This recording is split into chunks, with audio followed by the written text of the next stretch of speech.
Hello everyone and welcome back to Neo Racing League Season 5. It is round 5 and we are here at Montreal for the Canadian Grand Prix. The 2.7 mile circuit contains 14 turns, 6 to the left and 8 to the right, with 3 DRS zones completing the circuit. The street circuit first debuted in Neo back in Season 1, with XPG Fishy taking the inaugural race win here at the circuit. Well, the last time we were at the circuit was in Season 3, where we saw Gary Gator take his maiden race victory in Neo Racing League. Since then, he has taken 3 wins and 10 podiums, as well as currently holding the lap record for the circuit when he set an 11.7 in Season 3. This race is also the home race of apfstig, who looks to take his second victory of the season after taking the top spot in Singapore. I am your commentator, Jamie Jackson, and I will be taking you through proceedings tonight as we get into today's race. But first, I just want to say a very warm welcome back to Flap Kelly, who makes his triumphant return to Neo Racing League for the first time in Season 5. So welcome back, Flap Kelly. Hope you do well tonight, mate. But we'll get into proceedings quickly and go for a bit of admin, shall we? We've got last week's race results. Actually, we've got sprint race results as well. Top 5 from this sprint race. We saw Alfred take the sprint win ahead of Shoot Fizzle, Alex Carragoat, Gary Gator and Burl. That was our points payers for that race. Well, meanwhile, in our top 10 in the Chinese GP later on that evening, saw Alex Carragoat take the victory by 3 seconds over Speed Queen. Generic Leon finished and rounded out the podium ahead of Alfred and apfstig, who rounded up the top 5, while Kevin Cow, Funny Waveband, Gary Gator, Marchmeister and J Hydronics took top 10 places in the points. This leaves us with the driver standing looks like a little bit like this. Speed Queen leads the top of the standings by 6 points over Alex Carrago. Generic Leon is only just behind that by a further 5 points back, leaving 11 points between our championship rivals. Meanwhile, apfstig in the other half on 35 points, not too far behind the top 3, especially if they make a couple mistakes throughout the rest of the season. He has certainly been on that. Gary Gator will round out the top 5 of 31 points, another driver that could contest this championship throughout the remainder of the season. Kevin Cow and Shoot Visual are your 6th and 7th runners in the standings, ahead of Funny Waveband, Alfred and J Hydronics, who round out the top 10 in the standings. All drivers very, very capable and very, very competitive, to say the least. We've got constructor standings up next, with Haas leading the constructors by just 8 points over Red Bull. Meanwhile, they are a fair bit clear of Alpine on 54 points, while RB and Sauber round at the top 5 of 32 and 23 points respectively. Mercedes, McLaren and Aston Martin have also scored points this season, while Ferrari and Williams are yet to get off the bottom rung. So with that in mind, we go into the Canadian Grand Prix with some very, very big tension and very high drama, because we get into the meaty bit of the season now, where everyone's kind of a lot more settled in. We've had a couple 4 races now, plus a sprint race, so everyone kind of knows where roughly they are at if they have been racing for the last couple races consistently. So we'll see whether that grid order stays the same. But we are in qualifying right now. We have got already 4 minutes gone on the clock. We've got 13 minutes and 40 seconds left on the clock, with Alfred leading the way for 1 minute 9.6. Passive Zeus and this guy now for 1 minute 12s respectively, while Gary Gator is on his outlap. Let's go on board with the RB as they go and try and top the McLaren at this stage, going down towards turn 1, where does the RB brake? Just where the concrete hits. Goes into turn 1 and turn 2 fairly nicely through there, but it's a little bit of a lag there. But he continues on as we go up the hill towards turn 3, 4, and then through to 5, just keeping it maybe within track limits there. Think he just about got away with that one, maybe not. I think that was an invalidation. Yeah, just about. Very, very easy track to get invalidations here. But it's very, very... it really shows the peaks of the drivers. Evan Cow and J Hydronics are set times now with 10.7 and a 11.8, but those times will certainly tumble as drivers get more and more connected with the track. We'll go to Handflap Kelly, who is going to finish their lap up towards the line at 11.2, puts himself P3. Very, very solid run from Handflap Kelly, put themselves straight in the mix, and their return to the grid. Handflap Kelly, we'll see what they can do tonight. Constructors champion last season alongside eventual drivers champion Shoot Fizzle, but that Handflap Kelly did a lot of work in helping that team get to that constructors championship, as well as helping Shoot get towards that drivers title. Kelly is a very, very competent driver, so we'll see what he can do tonight. McCooley, JPS go with a 10.8 and a 10.9, so he puts himself P3 and P4, but we've got a couple drivers yet, well, half the grid yet to set a time. Going through the next sequence to the end of sector 1 at 19.6 in the first sector, according to our timesheets, a fastest sector 1. We'll see whether he can maintain that pace all the way to the end of the session. We're apparently according to some insider information, whether it is entirely accurate or not, we will see. We got a wet race ahead of us tonight, whether it's the whole race, start, middle or end, or whether it is just a chance of rain. We'll see whether that is the case. Going through the rest of the lap now, we are in sector 3 for the RB. I need to mute my phone because otherwise I'm going to get vibrations all strain. So we're going to go down towards the final chicane now. When does the RB brake, cross the chicane, does a nice job to get through there. Very much a more valid time this time round, as up towards the line it goes with a 10.2, puts himself 6 tenths back off of Alfred. That's a very good lap from the McLaren, but it is an opportunity. We saw this pace in qualifying on China, very, very quick in one lap. Looks very quick in races as well, but not to be as dominant. We saw this with Shoot Fizzle last season, where he was just utterly dominant in qualifying, apart from maybe Speed Queen and Gary Gator at certain circuits, but he looked so quick in comparison to others, that, and consistently up there as well, that but in the race it looked like he didn't struggle necessarily, but was much was reeled in pace wise by the pack.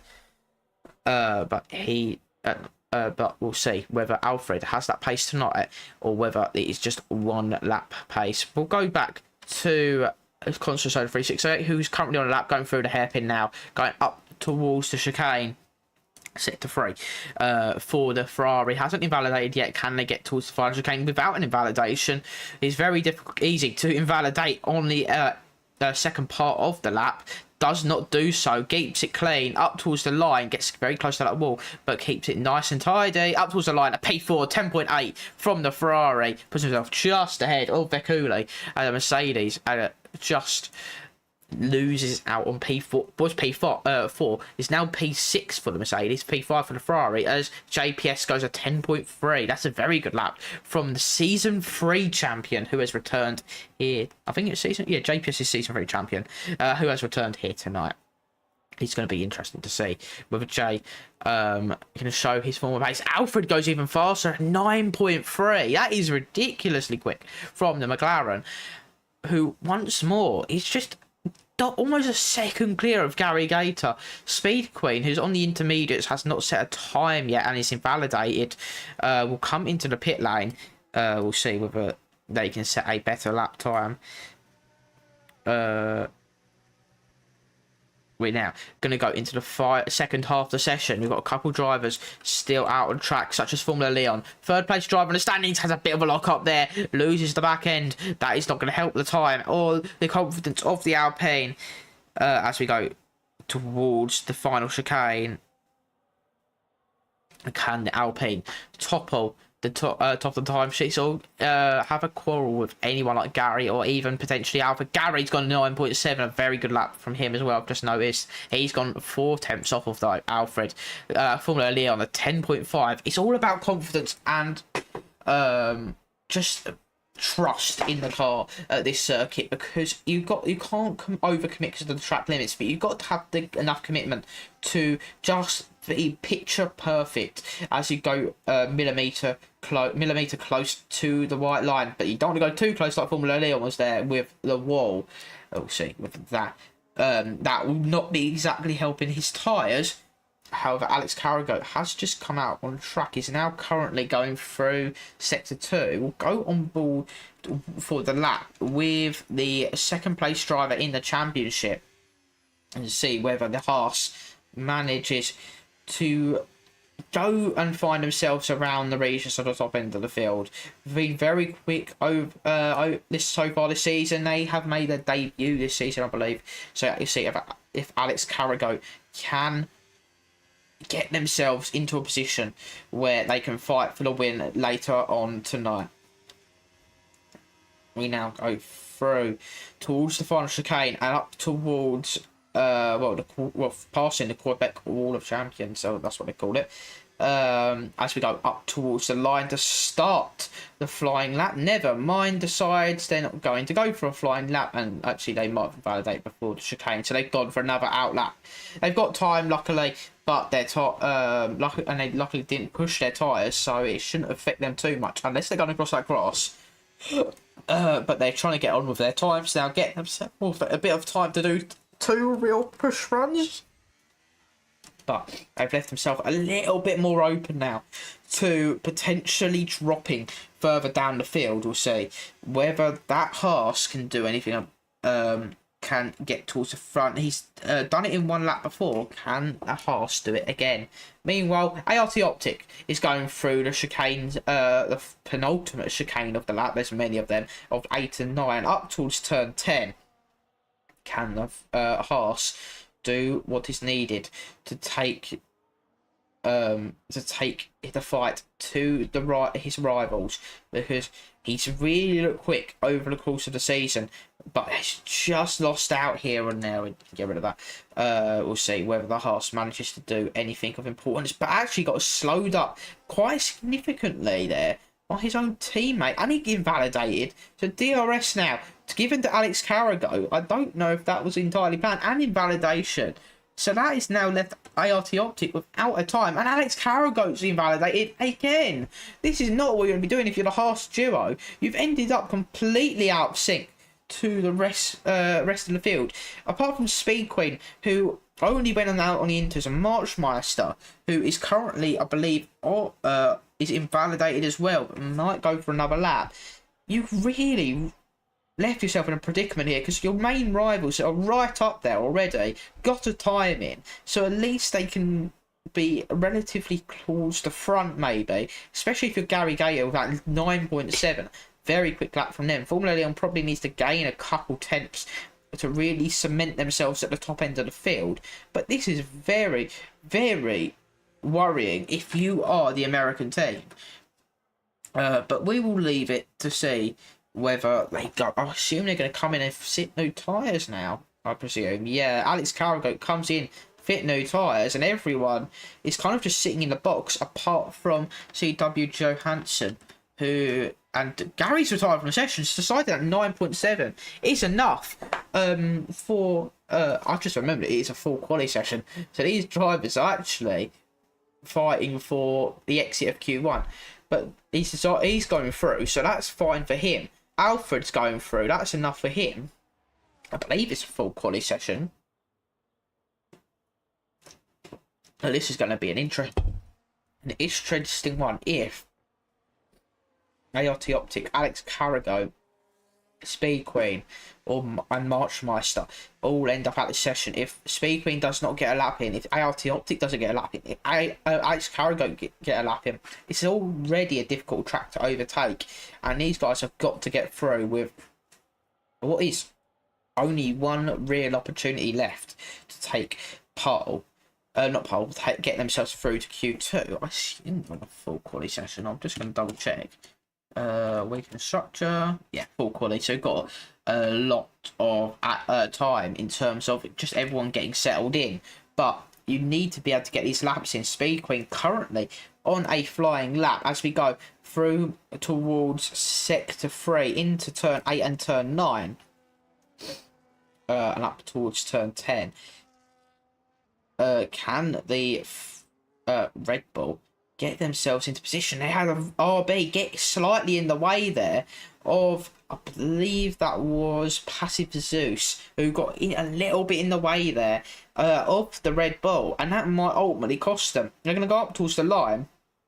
Can Speed Queen get themselves through to Q2, or is that going to be early doors for the Red Bull and our championship leader? Never mind, 9.8, a tenth off of Gary Gator, half a second off of Alfred, but puts themselves firmly through at this stage. That's one of our championship rivals who was in that bottom group sorted. We've now got Alex Carragher, we've got ArtOptic, who are yet to set times. This is going to be whoever's on the bubble here, because at the moment, with three drivers having yet to set a lap time, 2 of them being top end front runners. If you're up the field, you might have to reconsider what the cut-off time truly is, because there's about to be 2, if they can get around the lap without invalidating, very, very quick laps going to the top of the timesheets. We'll go on with Optic, who is currently the lead of the task duo.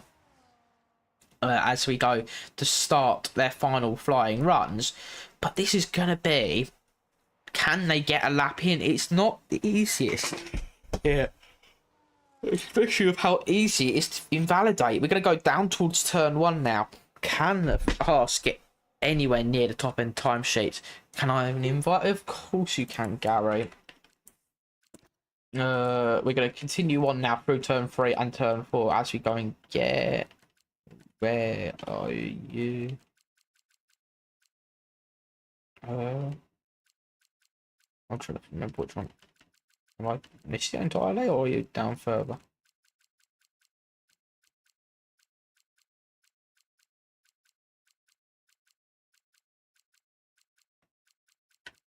Why aren't you? Sorry, ladies and gentlemen, I'm just trying to find. Oh, there he is. Don't know why. I might have just entirely missed it there. Gary, I've sent you an invite if you're listening on stream. But actually, Optic has just invalidated his times. He could be very much out of this session. What about Alex Carragher, who has not quite set a time at this stage? We go up towards the final chicane. And can the Haas manage to get themselves through? It is looking to be a very clean lap, but can they get through? A 10.0 puts himself P4, and that puts the one of the Haas's through. But ArtOptic is entirely out this session. What about Marchmeister, who has not set a time?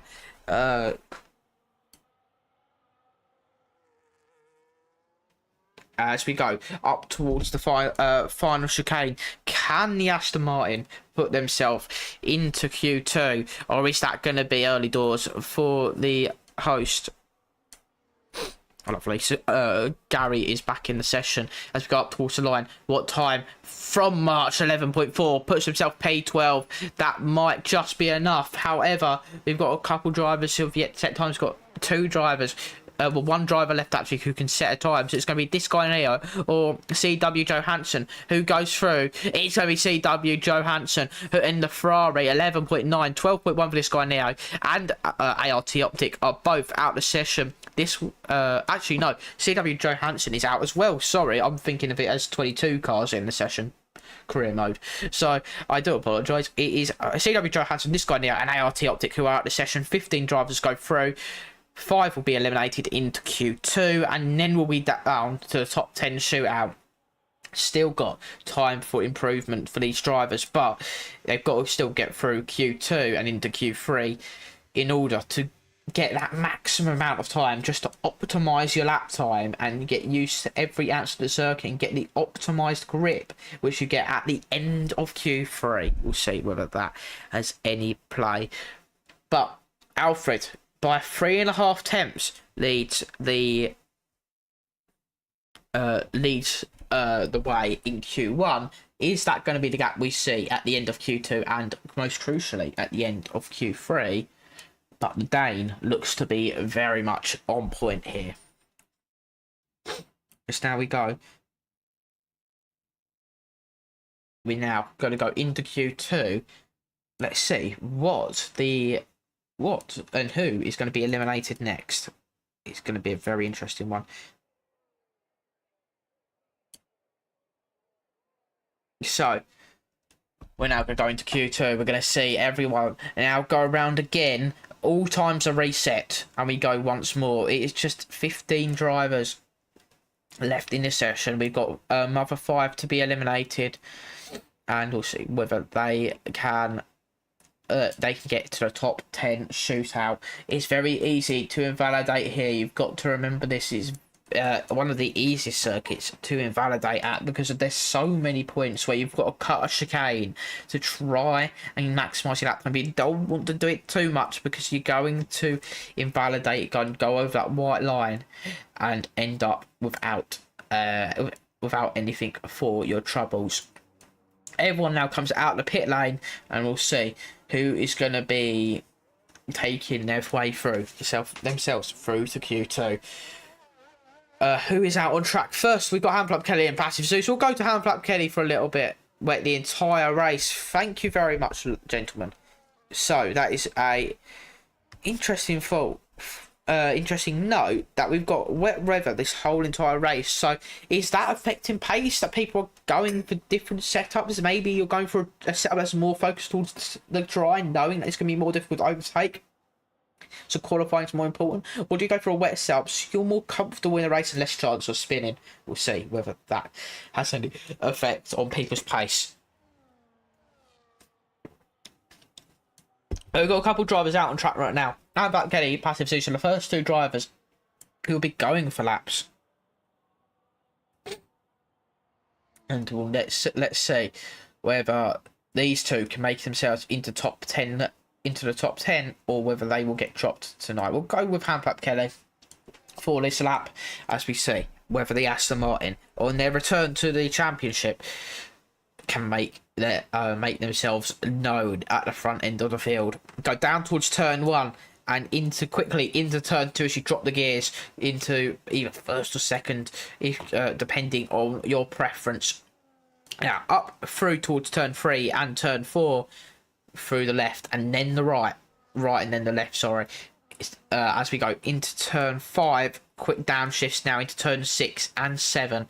You've got to be careful on the throttle here. It's very easy and deceptively difficult to do. It's very easy to lose traction on the exit when trying to maximise time. You think you've got more grip than you do.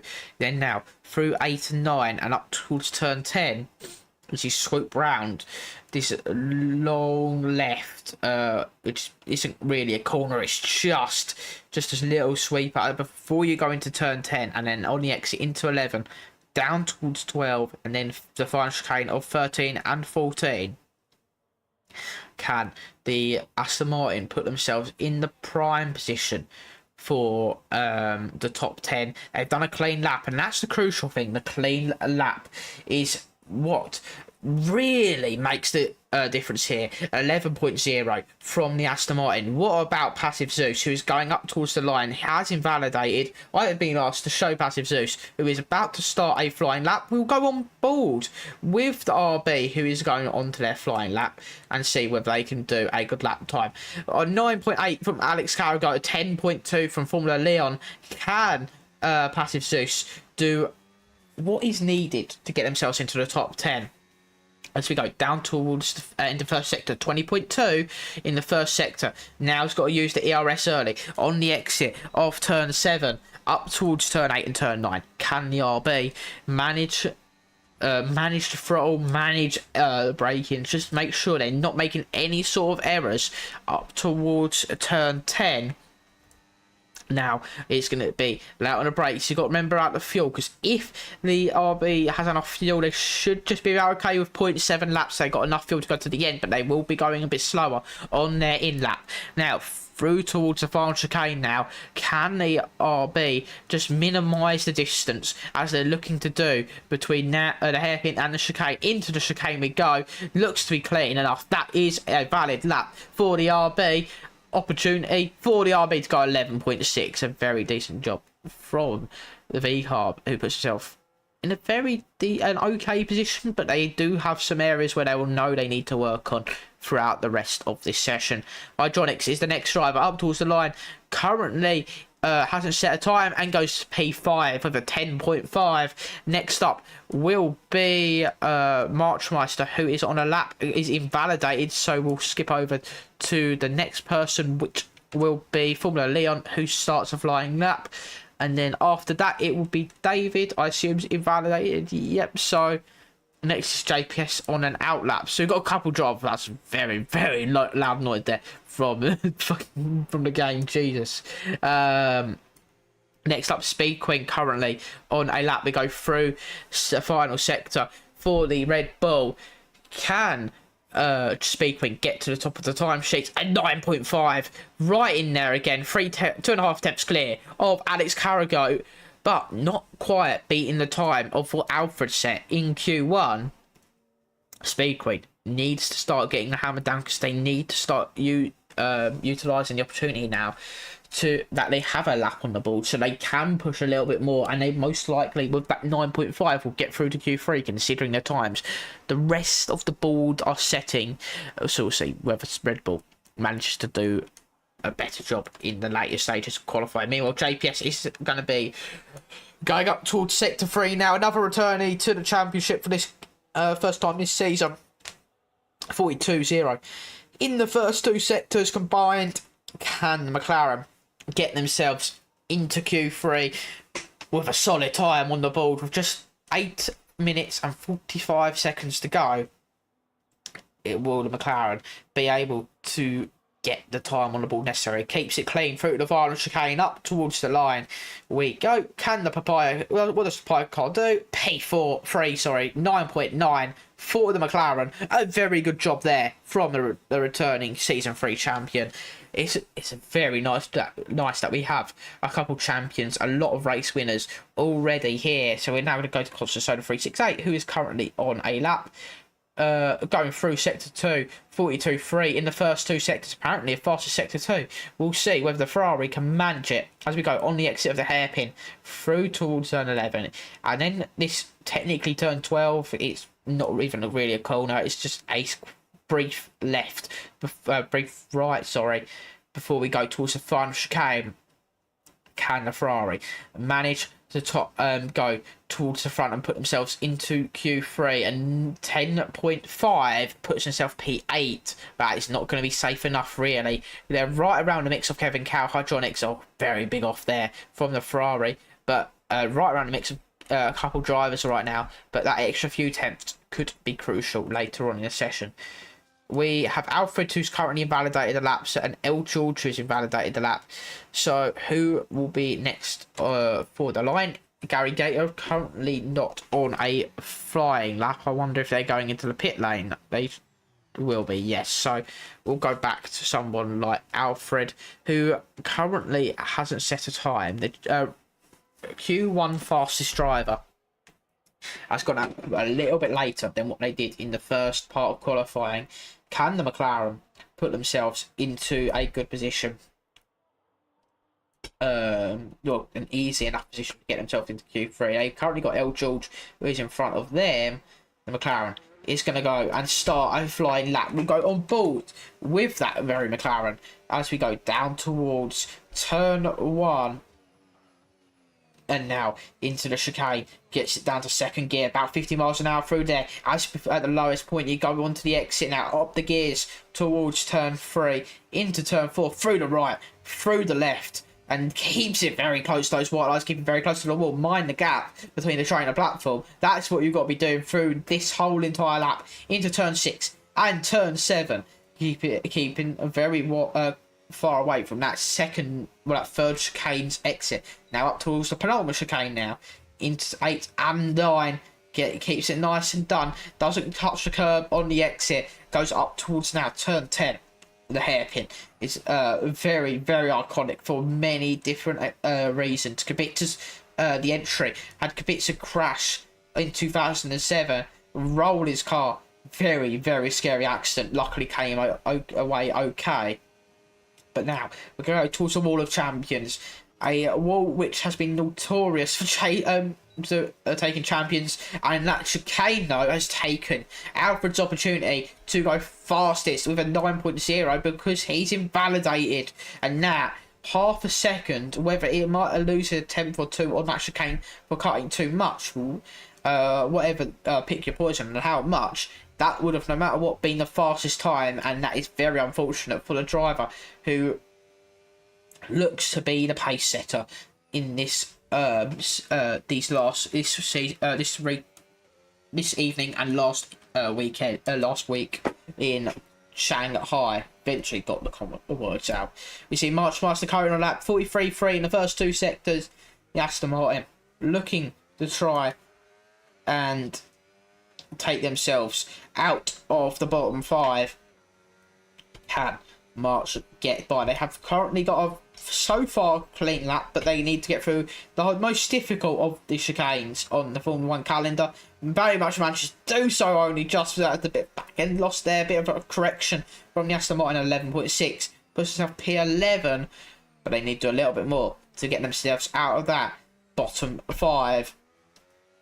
3 drivers yet to set a time, so we'll see whether they can get themselves out of that group. You currently see Alfred coming into the pit lane.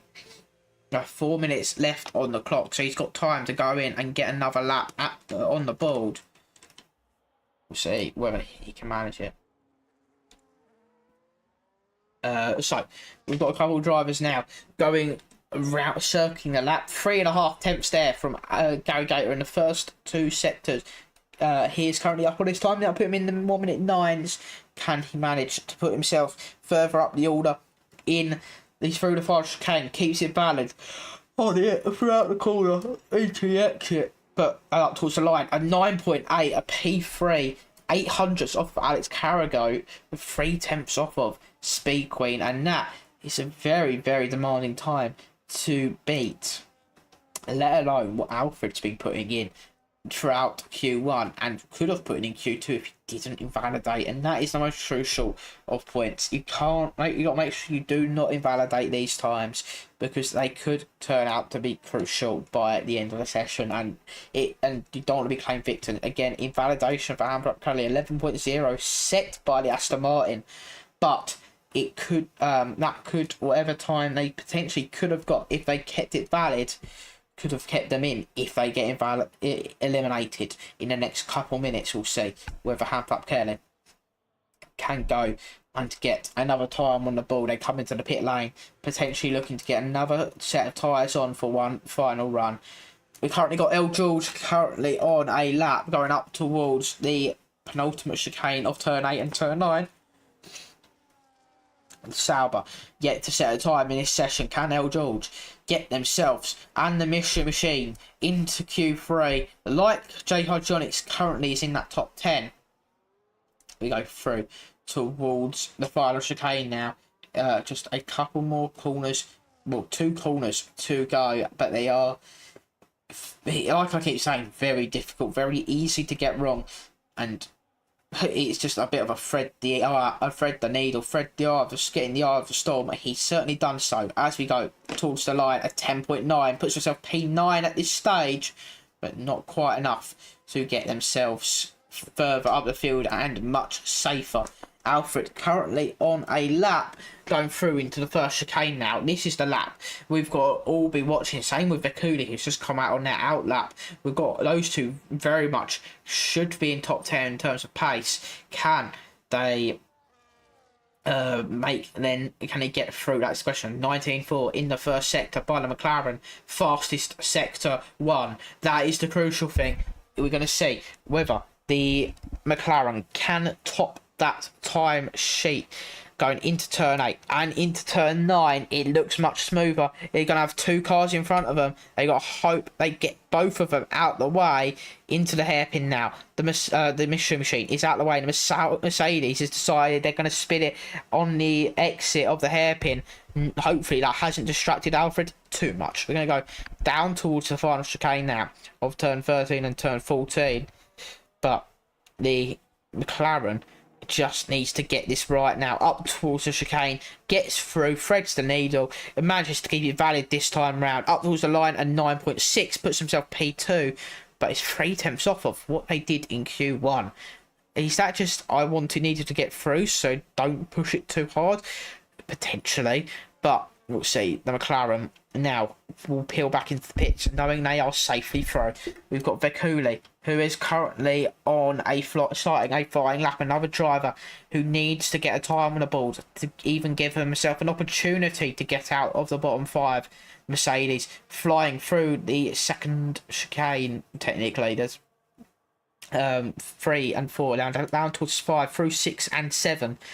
And now up towards the DRS straight. That is going to lead us to 8 and 9.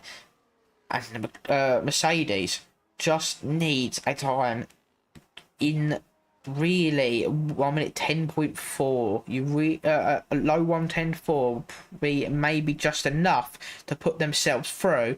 Constant Soda, David, Hanflap Kelly, all set times. So only a couple drivers in that region that can still improve.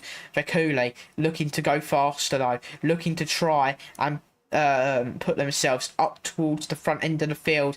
That has kept it valid, hasn't kept it valid this time, and goes through the chicane. That is pure frustration there in the last few seconds of the lap. Vekuli loses their lap time on the final chicane. And damn, that I want to say again, that is a little bit of commentator's curse. We've been accustomed to it on these streams, and they have not. And it's unfortunately reared its ugly head once again. Vekuli will start P15 for the race. That would leave us with Hanflap Kelly, David, Hanflap Kelly, Marchmeister, Passive Zeus, and Vekuli out of this session. Speed Queen is fastest, head of Alfred, Alex Carrico, Gary Gator, JPS, Formula Leon, J Hydronics, Kevin Cow, Aconta Soda, and L George all going through for the top 10 shootout. Who can take pole? We've got a 12-minute session to put that through. Very unlucky though from Vekuli, who looked to be on par to go through, and very unlucky to not be able to do so. Speed Queen fastest though, ahead of Alfred, 1-1 to even the championship leader and the latest protagonist in the fight for pole. We're going to go to Q3 now. 1/10 separating the two of them.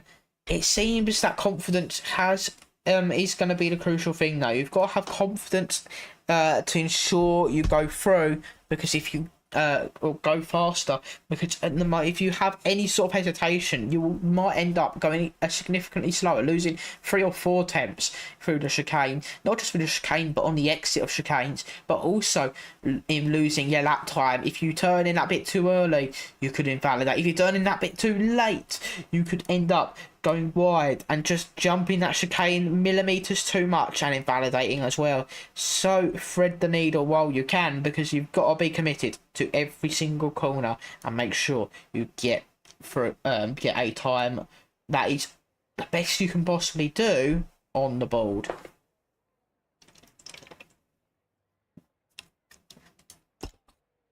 Q3 is now underway. 12 minutes on the clock. Start the countdown. Here we are going to get going. 10 drivers looking to get through. We've currently seen though the fastest lap was set in Q1 with 1 minute 9.1 from Alfred. We're going to see whether he can get through.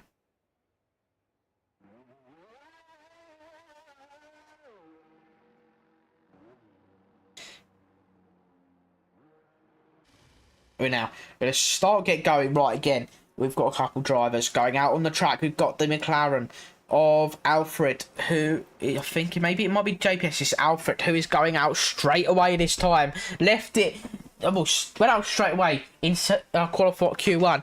Gone out straight away in Q3. But So it isn't like the same strategy for the McLaren. We'll see whether he manages to topple that timesheet. We're going to go through the outlap now and just watch as Alfred just gets his times warmed up, and we'll see whether he can go to the top. That is the crucial thing, is can Alfred keep the lap together? Has already invalidated it once, so we'll see whether that opportunity to just make sure you keep it in track limits does not get lost by any of these drivers, because you've got to make sure you are on it now. All the drivers have got to be zoned in, have got to be locked in for the opportunity to take pole position, because if you have any sort of hesitation still, that could be the difference between P1 and P10. So we'll see whether that has any variance. Alfred is going to start a flying lap. We'll go and follow on board with the McLaren, who goes through the first chicane, drops it to 50 miles an hour, puts it up to third gear before fully accelerating, just about leaving yourself time to and traction, so you're not having to worry about it too much through turn 5 now. In towards turn 6, dropping it down to third, keeping it in third. Oh, gets a bit of a snap there, bit of traction loss, and that isn't, yeah, straight back into harvesting. Don't blame Alfred for that one. But that McLaren just about did not look, just about lost that back end, and it was very marginal, but very crucial. We're going to go to the person who's just behind Alfred now, Constant Solar 368, currently on a lap 42.0 in the first 2 sectors. Go through the hairpin now. Can the Ferrari put themselves in a position where they are the one being chased or being hunted, not the hunter? You'd love to, in this qualifying session, you want to be the hunted one. You want to be the one with the fastest time, using the slipstream from the McLaren, looking to try and gain the possible time as we go down towards the final chicane, keeping it valid throughout the lap up towards the line of 10.6 from the Ferrari. And I wonder if there's any more time involved for them. Gary Gator 9.5, a second, well, over a second quicker than what Gary Gator, or then what Constant Soda done. We'll see as a couple more drivers come up to the line. L. George sets the next time on the board. Invalidation for J Hydraulics. Formula Leon with a P2. Next up will be Speed Queen, who comes up towards the line. Got JPS in tow. This is going to be who can get pole. 9.5 to beat for Speed Queen. Didn't look the most comfortable on exit, but goes 9.3 and goes to the top of the time sheets. But there's still going to be time there for them to take. JPS invalidated, I assume, at the final chicane, and that has cost them not just that lap, but the lap after as well. So that is a complete set really gone, and now they have to go and get some new tyres to put themselves into the better position.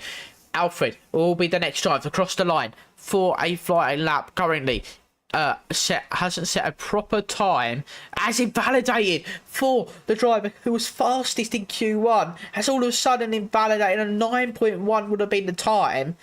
And again, Alfred has invalidated at the worst possible moment, and that it's just showing cracks, and it's just showing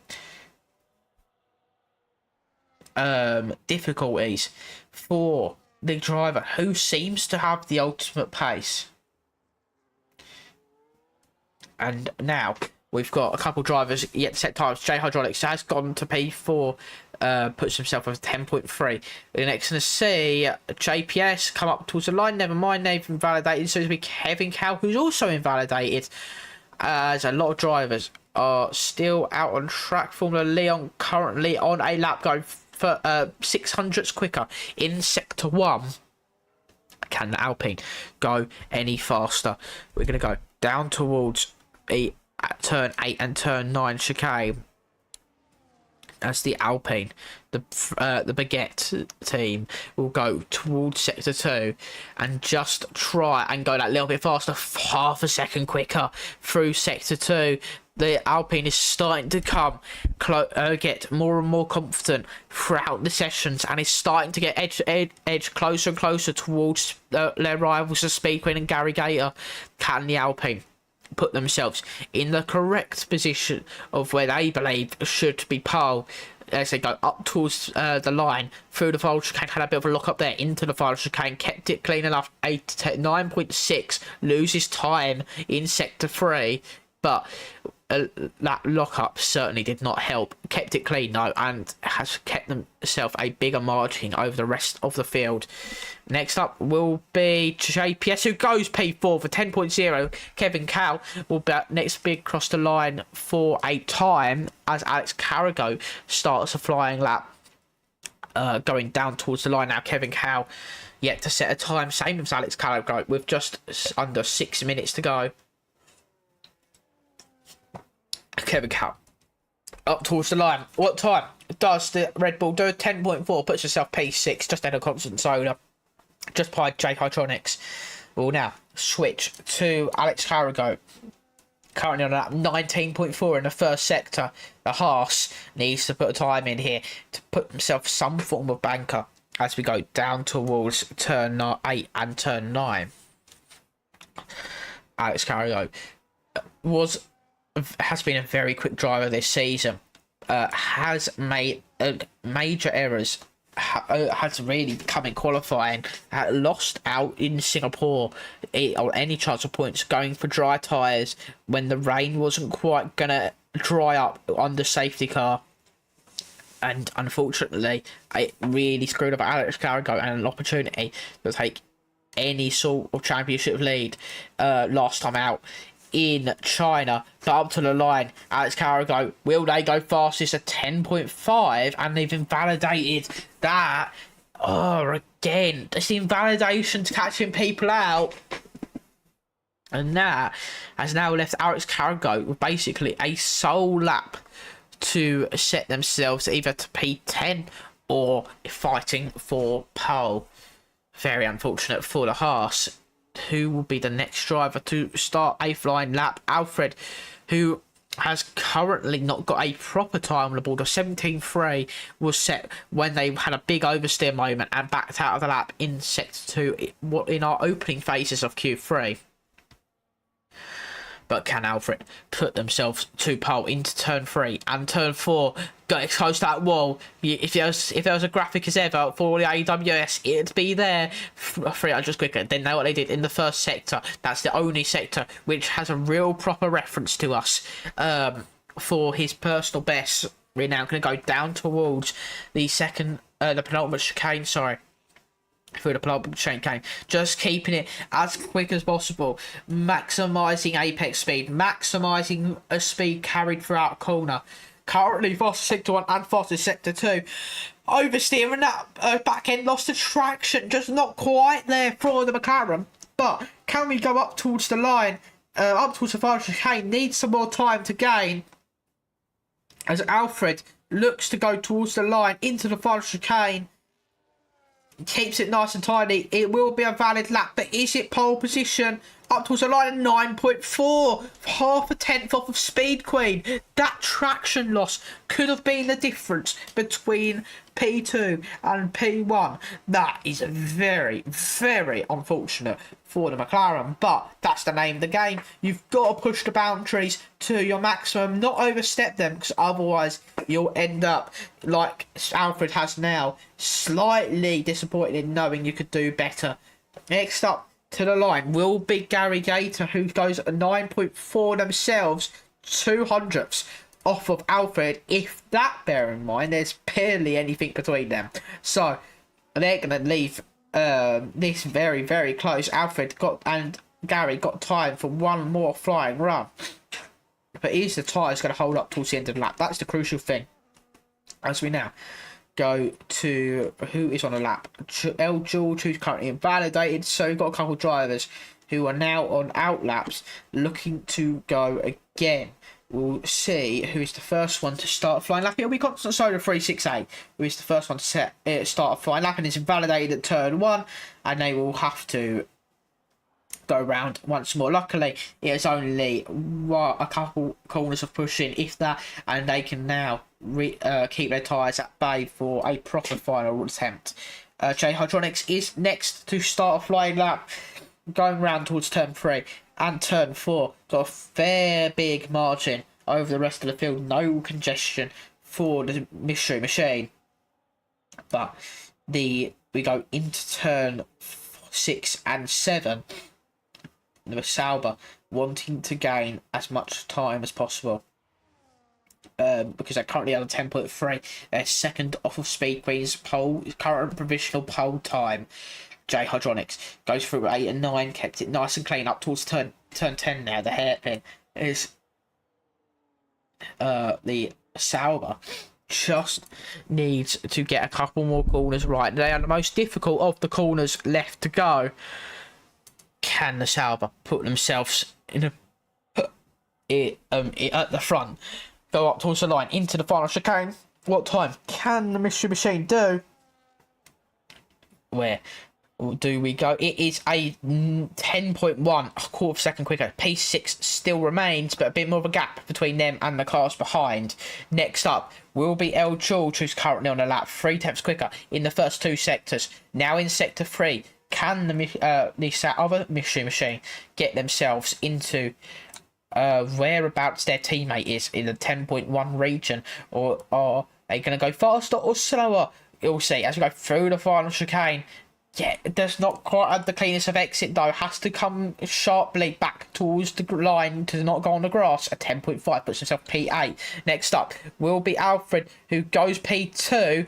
JPS, who goes P5, and then it'll be Formula Leon, who goes P4. Gary Gator goes fastest. Excellent job by him. But is that going to be enough? Because here comes Speed Queen, who's going to go to line. Alex Carragher also on a lap. What does Alex Carragher do? P2 for Alex Carragher. Is Speed Queen going to top it? Not quite. They're only just going to improve. So Gary Gator is going to take pole position, unless Commentators, who has invalidated, so he won't do anything about it. So Gary Gator takes pole position by 600ths of a second over Alex Carragher. Barely anything separating these guys, because less than a tenth separating the top 3 is Gary Gator, Alex Carragher, Speed Queen, Formula Leon, Alfred, JPS, J Hydronics, Kevin Cow, L George and Constant Soda. That is our top 10. But Gary, with an absolute barnstormer, taking pole position. We're trying to fiddle through the times, but with everyone chopping and changing, it became difficult to find Gary at the end. But he's done an excellent job. Well, congratulations to our pole sitter for the Canadian Grand Prix. He's done it before. He's he has the lap record here, and he has taken pole again. Very, very good job from the RB. That is qualifying over. We are now have a race to contest 35 laps of the Montreal Street Circuit in Canada. It should be an interesting one, but we're going to take a little bit of a break now, but just while we get ready for the formation lap. I think we've got a formation lap. If not, we are going to get ready for lights out in just a few moments. Stay with us, we'll be back shortly.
Ladies and gentlemen, we have returned after a short break. We are back for the Canadian Grand Prix. 35 laps are ahead of us. It is absolutely tipping it down for the race. We will get going for the formation lap as the drivers and 18 drivers on the grid will start therefore going around getting the tyres warmed up as they go through the rest of the lap. I don't know why audio stopped playing. I guess that's why the audio stopped playing for it. As we now go through the lap formation lap, everyone will be assume on the wet tyres. Yep, everyone is on the wets, so no one's before even tried the inters. That is very wise considering the grip that is being shown by Gary Gator through the formation lap.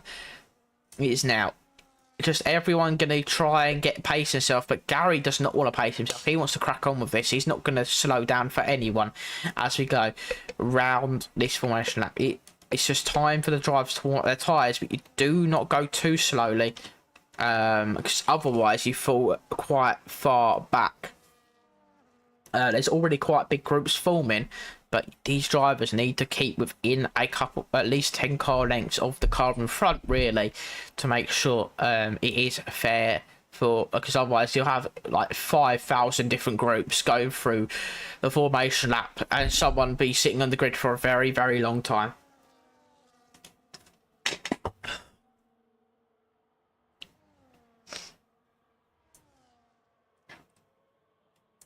Let's go through towards the final chicane now for the final time before we start this Grand Prix. Gary Gator lines up on pole ahead of Alex Carrigoat, Speed Queen, Formula Leon and Alfred.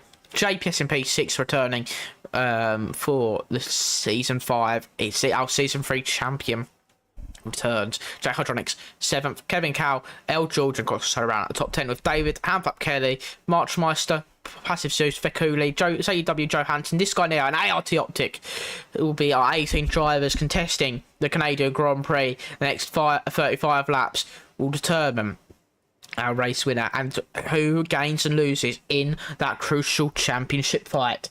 We are getting ready now for the 5 red lights. Lights come on as we get ready. The drivers wait, and it's go, go, go for the Canadian Grand Prix of Neo Racing League Season 5, Round 5. As Gary Gator gets a very good start. That leaves Alex Carrigo and Speed Queen go side by side. Speed Queen dives up the inside, takes the position away from Alex Carrigo. Meanwhile, Alfred is around the outside of the Haas, trying to make it 2 positions lost in the opening couple of corners for the Haas. The Haas manages to defend, but Formula Leon as well further behind is trying to make some defence against J Hydronics. Meanwhile, we're going to go down through the field as JPS and J Hydronics continue to fight side by side. This is very close with J Hydronics just get ahead of JPS. The McLaren does not look the most comfortable in the opening phases of this race. Meanwhile, Gary Gator, Speed Queen, Alex Carrigo, Alfred, Formula Leon, all fighting away. ART Optic has gained a couple of positions in the opening laps. Meanwhile, Formula Leon is right up the back of Alfred. We'll keep an eye on the Haas, who is siphoning through the field because they started right down the order. Meanwhile, it's Constant Soda 368 and Kevin Cow are going to go side by side into the hairpin. Kevin Cow managing to defend the place temporarily, but Soda has also gained a place in the opening lap. Goes for the cutback, tries to make the move stick. Can Soda get by? They're going to go down the straight now, side by side. Can Soda make it stick? It's still side by side as we go into the chicane, but Soda manages to complete the move. Kevin Cow tries to switch to the inside of the chicane, doesn't quite make that work, and Soda, with a little bit of damage to his front wing, takes P8. Meanwhile, Alex Carrigo, Speed Queen, side by side. Alex trying to reclaim the position that was lost on the opening corners, retakes the lead in the same place he lost it. Meanwhile, Speed Queen is trying to recover and trying to defend, but getting all sorts of traction loss through the exit. Unable to do anything against Alex Carrigo. Meanwhile, Alfred is trying to make an assault on the championship leader. J Hydronics has gone by on Formula Leon. It is all sorts of battles going through these opening phases. Meanwhile, there's a yellow flag further back. I think that involved Passive Zeus and Handflap Kelly, but they continue on now. Meanwhile, Gary, Alex, Speed Queen, Alfred, J Hydronics, and Formula Leon, and JPS. That's our top 7. They're all very close, but Gary is starting to pull that gap as we go down towards the hairpin. Can Alex Carrigo keep in touch, or will that RB's pace reign supreme? We know how quick that RB is, but can they show it for the whole 35 laps? We now go down the towards the chicane now, the final chicane of the lap. Can anyone get any sort of moves done? They're in the slipstream of one another, kind of cancelling each other out at this stage, but it isn't really about that. It's about forcing the others into mistakes. Bit of a snap there from Speed Queen. That is not what you want to be seeing if you're the Red Bull, but you'll be licking your lips if you are the McLaren, seeing those little moments for the driver in front, but unable to do anything at this moment in time. We now continue on with Formula Leon and JPS. They have closed up on one another as JPS tries to make an impression on Formula Leon, who has dropped back from the drivers in front. Third place driver in the championship, just managing to defend against our season 3 champion of JPS as Constant Soda starts to reel both of them in. We now continue on down towards turn 8 and turn 9, but there's not really much JPS can manage to do. Meanwhile, Alex Carrigo has got almightily closer to Gary Gator in the last lap. The RB losing ground, and unfortunately for the V car, Gary is going to have to do some defending because Alex Carrigo is going to be on a charge. Currently sitting second in the championship, 6 points back from Speed Queen. Is it going to be the opportunity to take that championship lead? They're going to have a lot of time to do it and force Gary into some form of mistake, but will Gary fall for it? We're going to carry on through to lap 4 now. Speed Queen sets the fastest lap of the race. The Red Bull looks to try and put pressure on the cars in front. Meanwhile, there's battling further back between Marchmeister, ART Optic has damage, March does not, but the Haas has come through the field early on, started in P18, he's currently battling for P12 and P11, sorry, but the Haas are unable to get quite the traction on compared to the Aston Martin, but he'll continue around the outside into turn 3, it'll turn into turn 4, as Continental Soda goes off the track onto the grass, manages to drop down 2 positions, but continues on his way, unfortunately losing out to Kevin Cowan and David, but ART Optic is up to P11, and now he's going to hunt for a fellow damaged car of Constant Soda, who has just gone into the barriers and chipped off more of their front wing as we go up towards the turn 8 and turn 9 chicane. Soda has gone and dropped down out the points, but is now got even more damage than what they beckoned for only 2 laps ago, and now is going to be struggling ever so more in these wet conditions. Has very much understeered on the entry into the hairpin.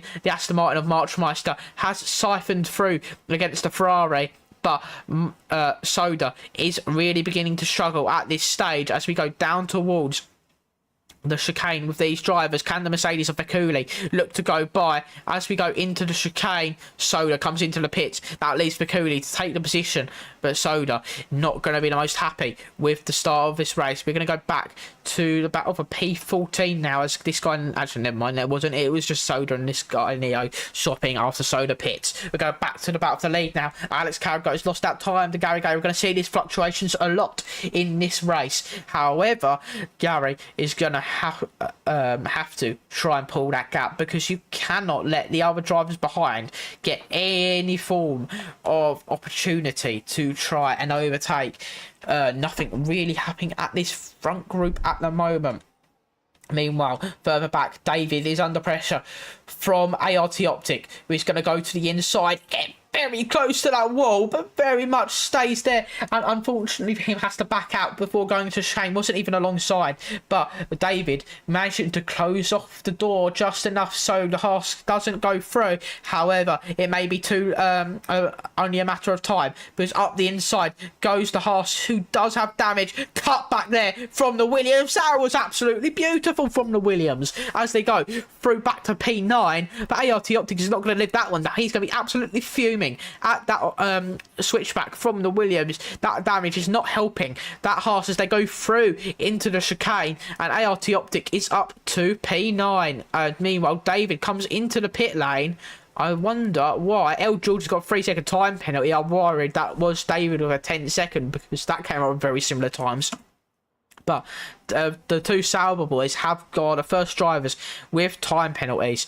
We now go back to the battle for the lead. It's Gary Gator, Alex Carragher, Speed Queen, Alfred, and J Hydronics, who are our top 5. Formula Leon has dropped away, but has also dropped JPS in the last couple of laps. That is crucial for them. We're going to see what sort of tyres people have got onto. Inters for David. Interesting at this stage. Is it time for the Inters, or is it too early? And meanwhile, this guy Neo claims a 3-second time penalty. Very unfortunate for them. Meanwhile, ART Optic is getting very close to the back of Kevin Cow, he is siphoning through the field very, very quickly on a track that is very difficult to overtake up the inside for that bend in before going into the hairpin, and does complete the move before we go into the hairpin. ART Optic up the PA in their home race. Can the Haas continue towards the front and try and catch the race leaders? It's going to be a very tall task now. They've got through the drivers who they are quite a bit faster, but now they've got some very, very quick drivers up ahead of them. Whether he has the ultimate pace, we're about to find out.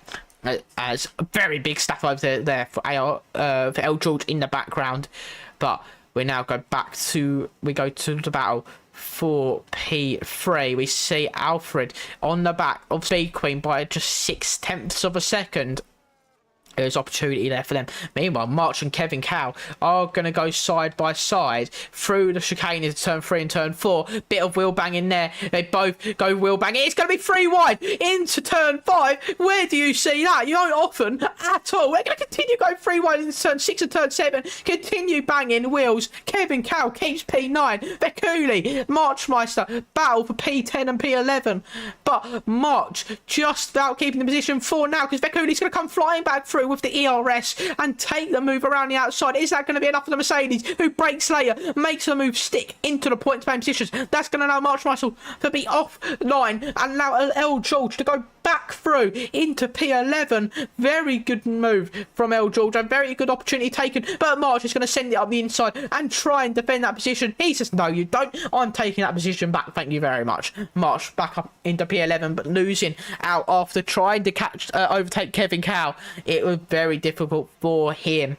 The drivers up front trading fastest laps at the moment. Meanwhile, Alex Carragher is right on the back of Gary Gayer, who has a massive snap of oversteers. We go back to live footage on them too, but they cannot quite get through as Alex Carragher just has to sit by in that little bit longer. Speed Queen and Alfred still in touch.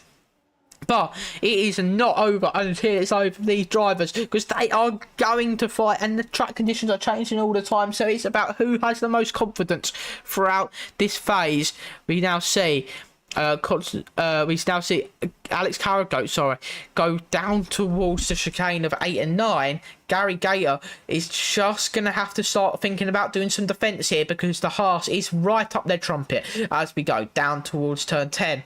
Where does the Haas manage to do anything? Not quite into that chicane. J Hydronics is on the back of this field as well, but has a 3-second time penalty.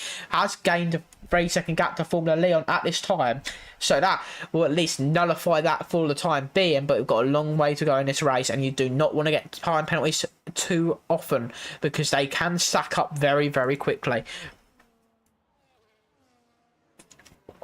We now go on to the end of lap 8.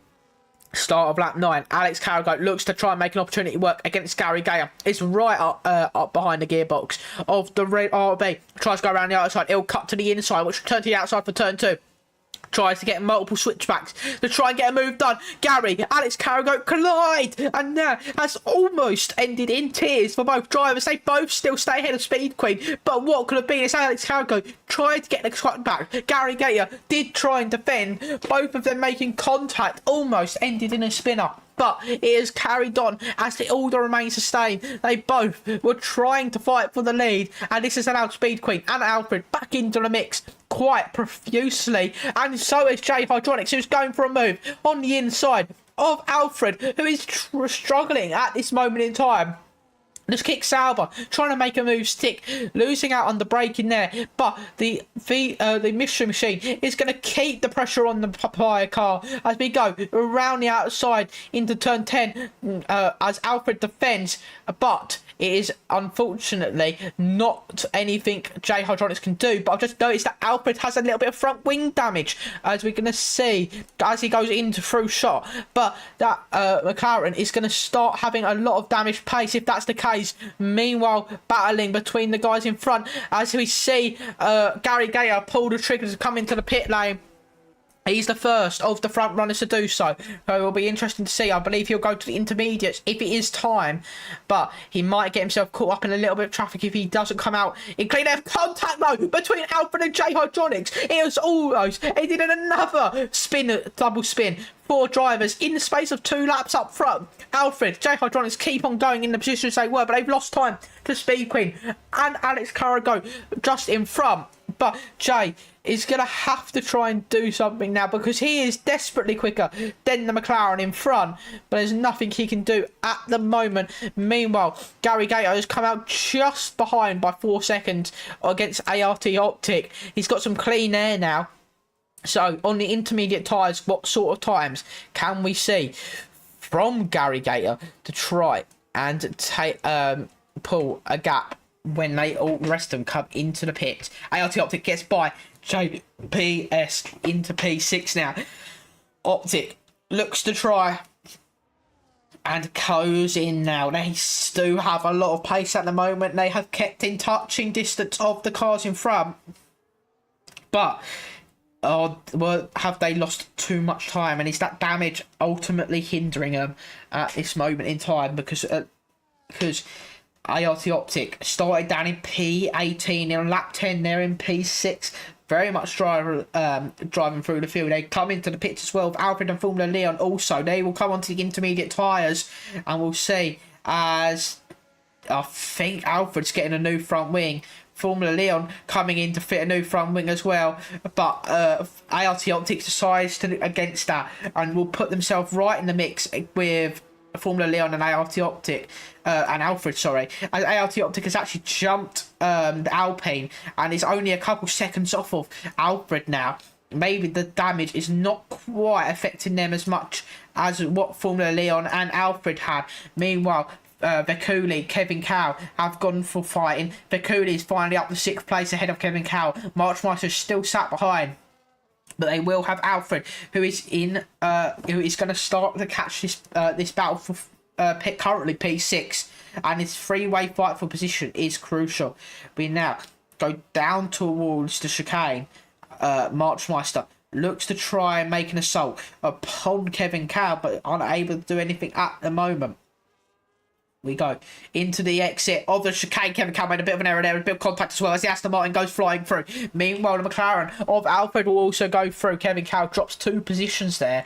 Meanwhile, we're going to go to the battle for P4 because here goes Gary Gayer, who passes JPS as they both look to try and just weave their way round each other.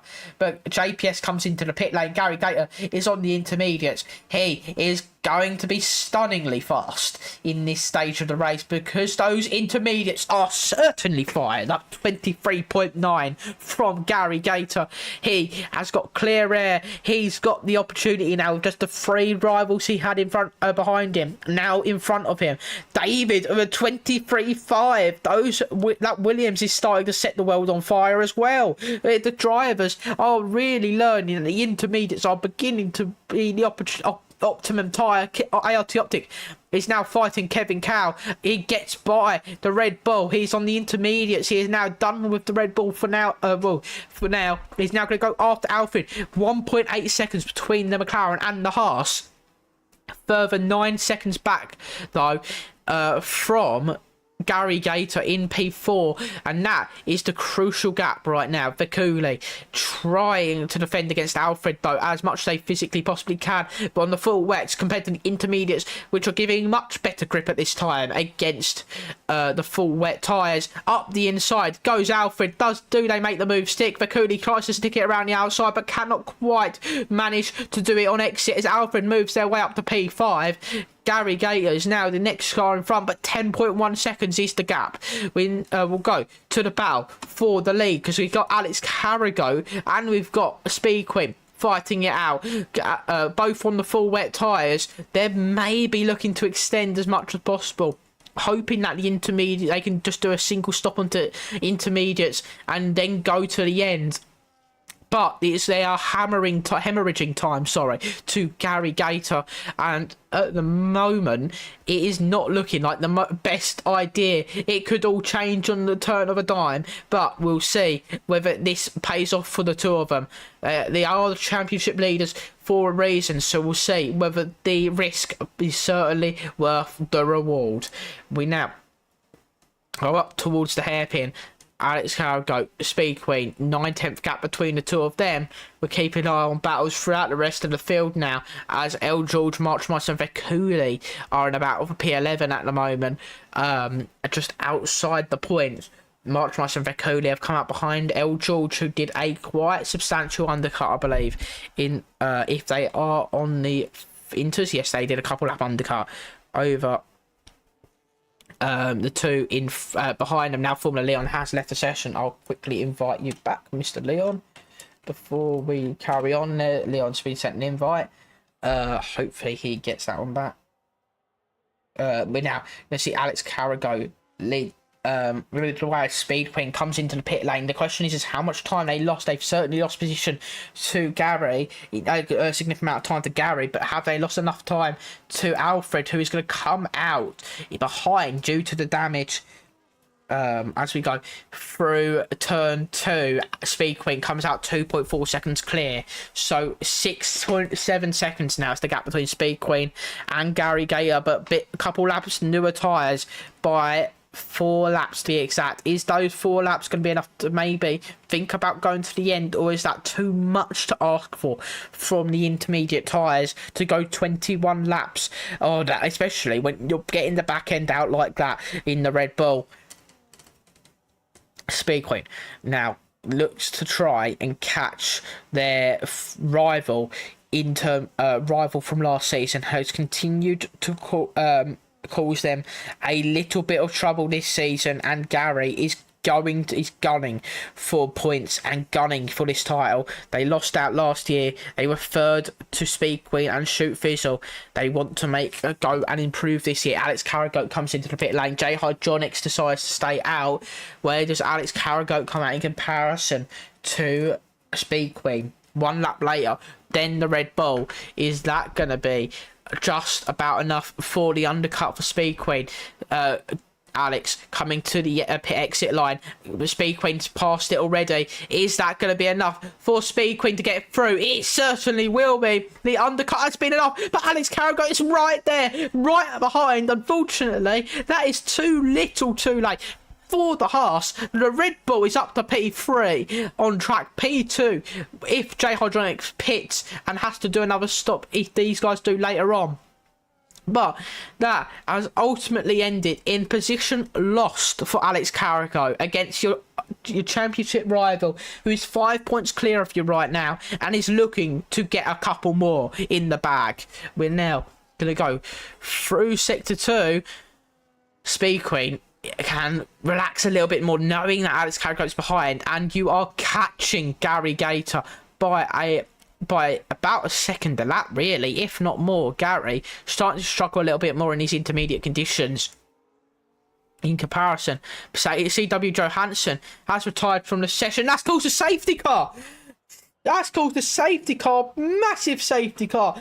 That could change the complexion of the races. J Hydronics, perfect timing, goes into the pit lane, and that has allowed Gary Gator to come into the pits as well to go for new tyres. So they will be going to potentially looking to go to the end on 20 lap old inters. Right, meanwhile, and they'll go to the back of this queue Meanwhile, Speed Queen and Alex Carrigo will come back out. Oh, and there's almost a massive collision there between the two. I wonder if that was because J Hydronics, drive-through penalty for speed under safety car for Kevin Cow. But I wonder if that was due to something that happened there, and a little bit of a bug almost ended up in a disastrous collision between the championship leaders.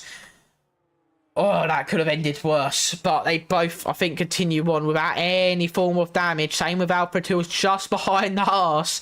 But J Hydronics has crucially got themselves into P2. That is mega stuff for these drivers. We now see these drivers now start to regain their focus. J Hydronics speed 2, but 3-second time penalty to boot. That could be costly. However, is now really helped themselves into a good position, because now they were starting to drop back from that field, and they stayed down those full wets, waiting for the safety car to come at the perfect time, and that couldn't have fallen in the laps better for J Hydronics.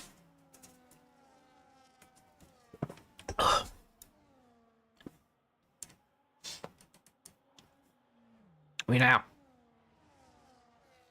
see the drivers just go round and try and get themselves back to the back of the safety car queue. I wonder if passive Zeus comes back out ahead of the safety car. Do they manage to do so? It's gonna be a bit of a Lightning McQueen moment in the cars film, but passive Zeus stays on that lead lap. And everyone will file back round. Time penalties currently 3 seconds for J Hydronics, 9 for this guy Neo, a drive through for Kevin Cow, a 3 second for El George, a 6 second for Flap Kelly, and then 13 seconds for Constant Soda and 3 for Passive Zeus. But there's a lot to go on in the rest of this race, with by the time we get this race underway, about probably 18 laps to go. We've got a lot to go through. The top 5 drivers have all made a single stop, then followed by Gary, David, and JPS, who have made 2. March has made a single stop into P9. Meanwhile, the rest behind have made at least 2 stops, with Formula Leon making 3. Same with Constant Soda 368. But both of them decided to do a bit of a gents button, if anything, if they want to win this. If they're going to win this race, to do 6 stops and. Win the race. So we'll see. It happened right here in Canada, so if anything's going to happen, that could happen. You don't know if now it could anything can change. That's enough about pit stops. You know everyone's on inters, so let's go on to the gained positions. ART Optic gaining 13 positions, starting right in last place, has made his way into P5, and the battle for the lead is certainly on for ART Optic. 7 positions gained from this guy Neo, who's done an excellent job as well. 5 from J Hydronics, 4 for David March and Vekuli, and then 2 for Speed Queen and 1 for Alfred. The rest have lost positions in some description, whether that's through pit stops, just being overtaken, or various other issues these drivers have had over the time. I wonder if Leon's come back yet. Yeah, he's back. That's fine. We now are getting the rest of the field to catch back up to that safety car queue.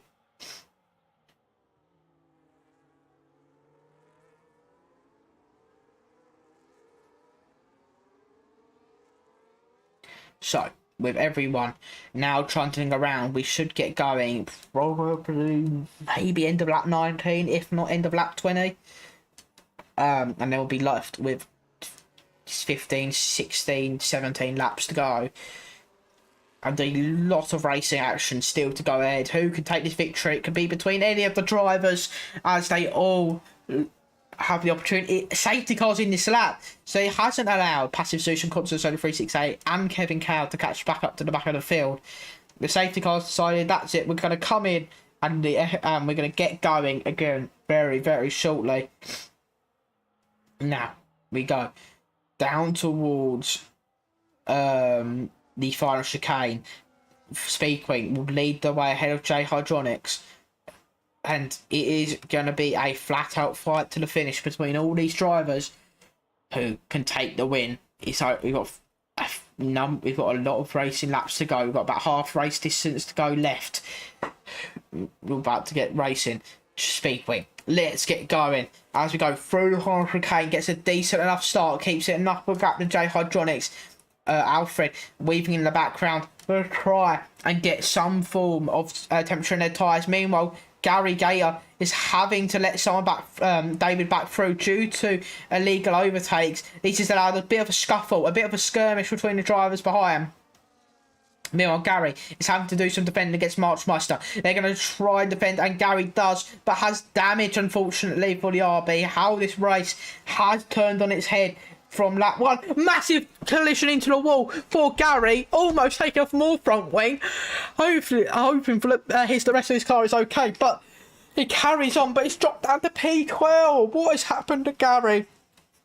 And that is utterly disappointing for him. Meanwhile, ART Optic and Alfred go side by side. Alfred has gone off the road. That's allowed ART Optic back through. But at the moment, it is very, very close between these top drivers as J Hydronics looks to try and make a move on Speed Queen. Speed Queen's gone deep. J Hydronics is trying to make a move. It's right up the top of Speed Queen as she tries to defend against the Sauber, who is gunning for the race lead. Has a 3-second time penalty to boot, but the Sauber is by no means slow. He is very quick. He is on pace with these race leaders, and Jay, despite the safety car helping him, is going to be right in the fight for the remainder of this race. This ART Optic has got by and is into P4 on against Alfred, but the battle for the lead is Speed Queen, J Hydronics, and Alex Carrico.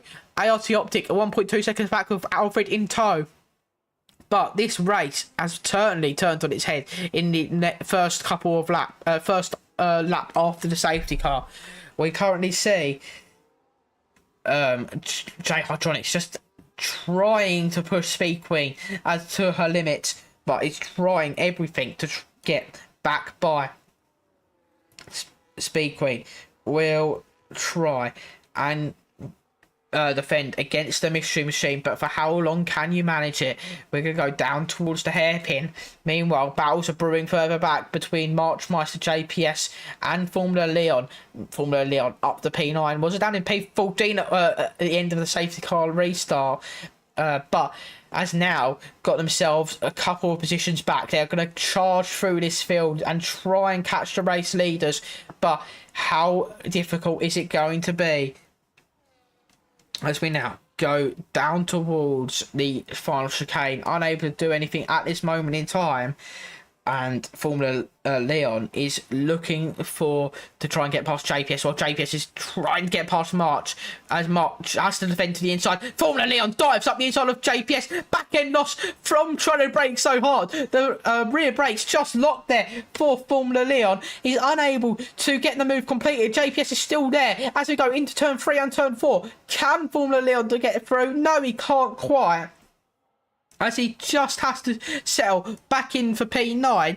But how much longer do you sit behind if you're Formula Leon? Because you do certainly have the pace against JPS, who is ultimately struggling on the exit of that chicane. Formula Leon is trying everything to get by, but unable to do anything at the moment. We now see... I don't even know who that was. We saw, I think it might be El George. I think it might have been, got the 3-second time penalty, and that is not a day you want to be having. Another penalty you want to be adding to your total. JPS gonna try and defend against Formula Leon, but this time Formula Leon chooses the outside heading into the chicane. Is that going to be enough? Formula Leon trying to defend, attack, and just about gets by before the entry into the chicane. JPS having to concede and drop to P9. Continuing on now, we're going to see if Formula Leon can get by Marchmeister and then get to try and catch David. But Speed Queen leads the way in what has been a very difficult race for some of the drivers like Gary Gator, who was leading at one point in this race, and the safety car had ultimately cursed the RB, and that is not the day, not the race you want to be having if you're Gary. But Gary looking to try and carry on. This is a spirit we want to see, just carrying on. Alex Carrigo's got a 3-second time penalty. But sorry, back to Gary.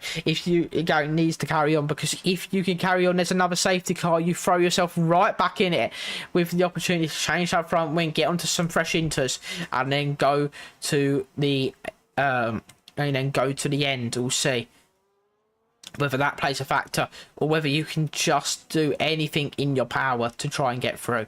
Meanwhile, J Hydronics is trying to attack at Speed Queen, but the pace of that Red Bull is monstrously quick. We've seen it time and time again, as L George has caused a yellow flag on the hairpin. Sorry guys. We go now through turn 2 and now up towards turn 3.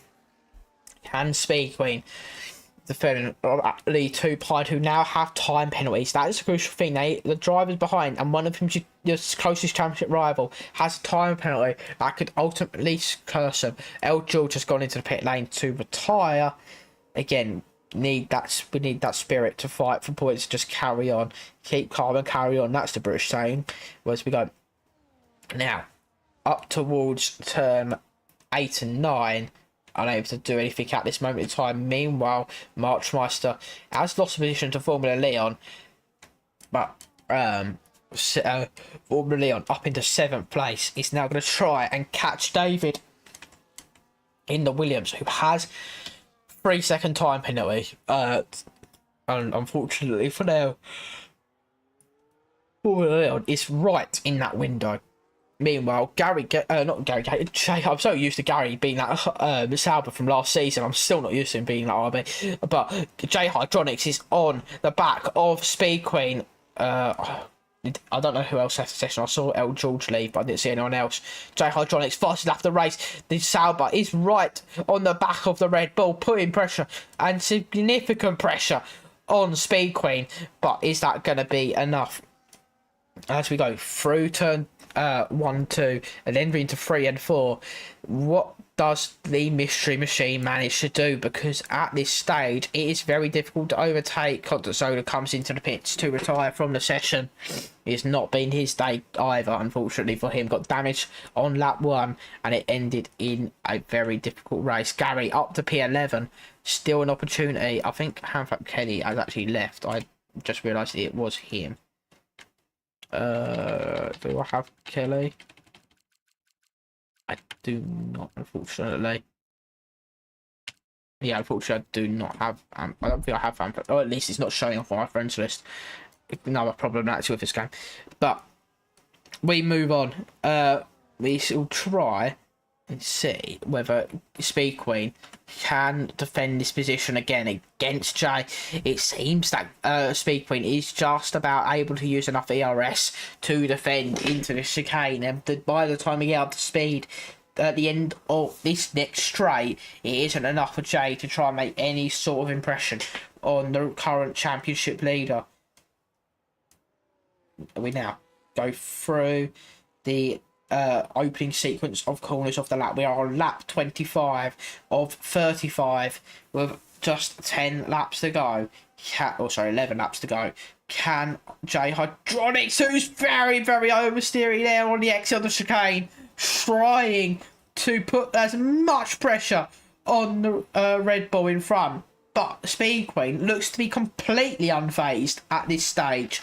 As we now go up towards turn 8 and turn 9, the Red Bull, which continues to lead that little bit longer. Meanwhile, Formula Leon is on the attack, going after David again. Formula Leon just trying to make as many positions as possible. Maybe can catch Alfred on that 3-second time penalty if he has to pace against the McLaren. But we'll see whether he can manage it. We're now go up towards the hairpin now. Unable to do anything at the moment against the Williams, but it may be opportunity to arise on the exit as we go down towards the final chicane. Switches to the outside line, has done this before, will do this again. David doesn't put up too much of a fight against the Alpine, who now has a 9.6 second gap to Alfred as David comes flying into the pit lane. I think might either have tyres that aren't happy as they come into the pits to retire.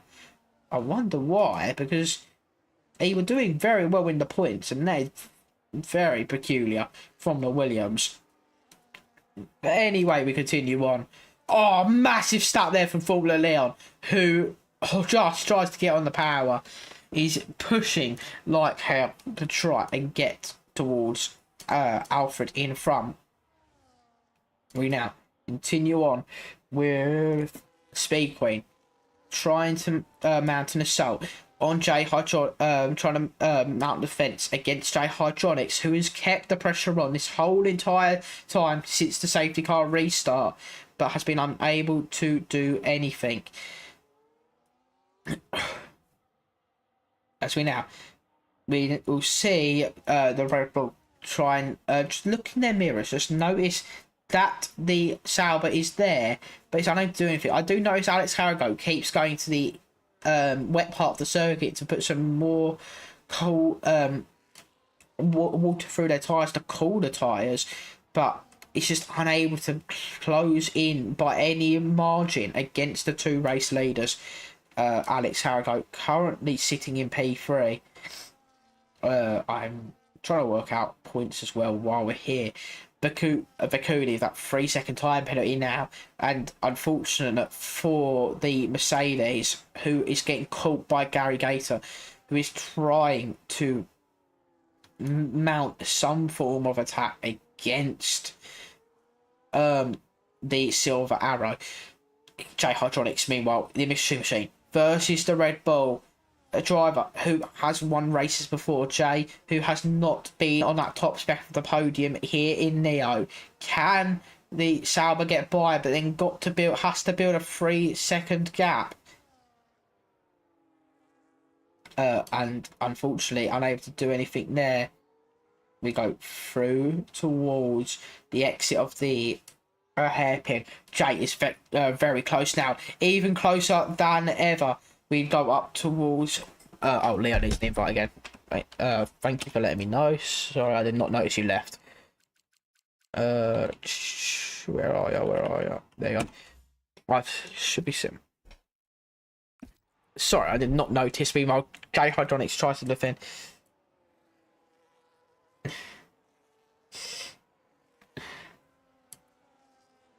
As we now see, Cherry Cream try and defend against J Hydronics, as it just seems the Red Bull has enough in defence, in spare, to get stay ahead of the Sauber.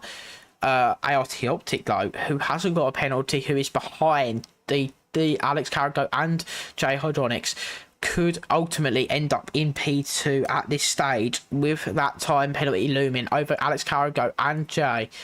Meanwhile, JPS gets a 3 second time penalty for their troubles. It also is getting caught by Gary Gator. March is currently P7. Gary is catching all them three at a rate of knots. Potentially, Gary can get himself back to P7 at the very least, but I've still got a lot of work to do. Meanwhile, the Sauber is all over the back of the Red Bull, but Speed Queen just has enough to remain viable. We're going to go towards the chicane once more. Anything that Jay can do? Not quite at this stage. As we go through the remaining laps, if you're Speed Queen, you're just kind of trying to tick down the laps, try and keep that gap at bay. That 3 second time penalty, you know that Jay has, you know how many warnings you have, so it is going to remain crucial for the Red Bull to stay in front for as long as possible and not let the Sauber try and then get by and then pull away. But that but Jay is the Hydraulics is just right all over the back of the Red Bull and is not letting up by any stretch of the imagination against Speed Queen. Closer and closer they get, but there's nothing the Mission Machine can do into that corner as they continue on through 8 and 9 up towards turn 10. Where does the Sauber go for the next opportunity? I need to keep an eye on Discord just for a minute as well, but we're going to continue down towards Formula Leon's not come back though. Should have one, not quite.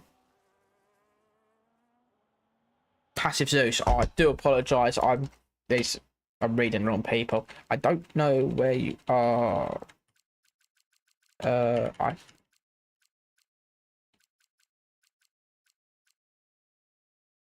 Yeah, I'll get you one as well, Leon. There's one for you, Leon. I don't know if I have you on here, Zeus. Unfortunately, I don't actually see you on my friends list. I'm trying to keep refreshing it. If you have me as a friend, I don't know. If your EA ID is different, can you let me know as well? Sorry, I'm trying to also keep commentary up as we go through this lesson. Me on Hydronics, trying to defend. Zeus, if you have, if your EA ID, if I've added you and your EA ID is different to what your PS is, can you let me know so I can see if we can find you again, because I don't know if it's the same. I've sent your request. Perfect, mate. I'll get you added when it comes through.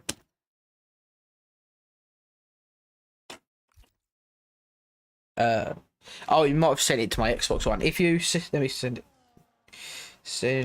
Mate, have you sent it to it to?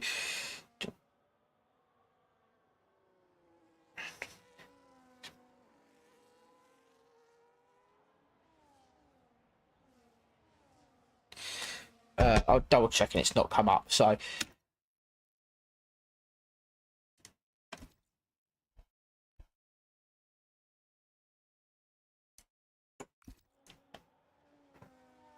It's not the first time. Speed Queen is going to continue to lead the way. I do apologise. I'm trying to get everyone sorted as well.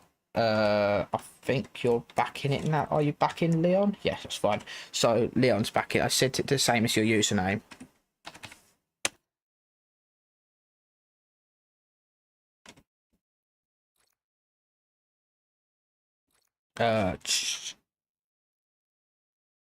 Unfortunately, it's not coming through. It's not coming through on my page. See, I can't see it.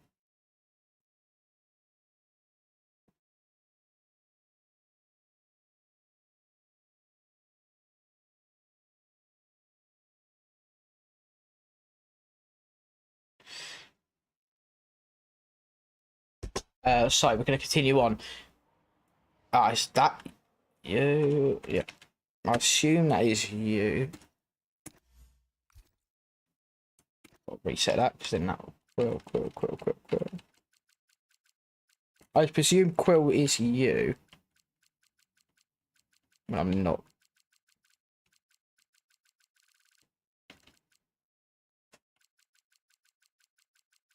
Where are you? There you go. No, you can't. There you go. I've set this. There you go. That's all gone through now. Sorry about that, ladies and gentlemen.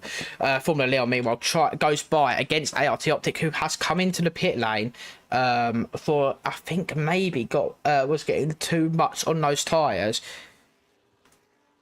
Meanwhile, we're going to continue on. Speed Queen, J Hydronics, Alex Carrago going to lead the way. Alfred in fourth, Formula Leon in fifth.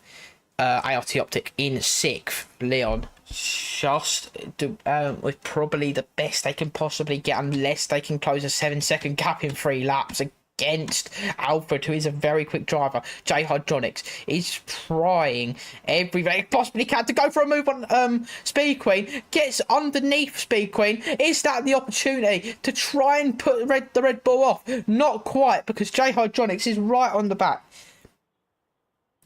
of Speed Queen as we now go through the final chicane, Speed Queen trying to just narrow the opportunity for Jay to get by and then build that 3-second gap, and he's done everything right so far. Now, is it a case of 3 laps to go of Jay just about making the move at any point? We now continue on towards the final couple of laps. Jay just looking to try and defend. Alex Carragher kind of secure in P3. Alfred secure in P4, unless there's some form of mistakes from either of them. Formula Leon currently getting hunted down by ARC Optic in P5 and P6. As we now go up towards the final couple of laps, Gary Gator is closing in on JPS and Vekuli and Marchmeister, but I think he'll run out of time in terms of catching March, but will get Boss J and Vekuli on penalties if he can just make up another few attempts on the McLaren.